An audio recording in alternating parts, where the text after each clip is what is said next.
So let's go ahead and jump into this, guys. We got some very interesting news here around Bitcoin ETFs. We have Eric Balkunis says a semi-shocker. Fidelity launching a spot Bitcoin ETF in Canada this week. Didn't know about this. Will easily be the biggest asset manager to date with a Bitcoin ETF. But of course, this is in Canada, and this doesn't really have a bearing on the American markets, other than to say that Fidelity now has a large ETF under management, but it is in Canada. We see Canada adopt a lot of this stuff much faster.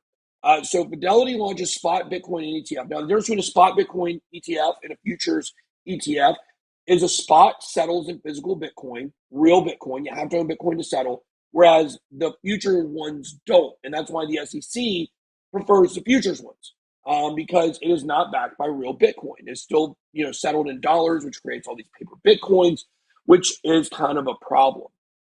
If we had a little more time today, I could explain that a little bit better to you guys that are newer, may not understand. But if you look up paper Bitcoins, you can probably, it basically negates the supply.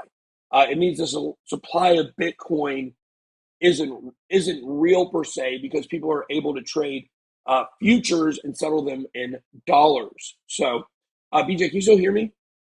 I can. Okay. All right. I lagged out on my side. All right. So Fidelity Investments, a Boston-based investment company with over $4 million in assets under management, is launching an exchange-traded fund backed by physical Bitcoin. So it's exciting for Canada. America, not really that crazy.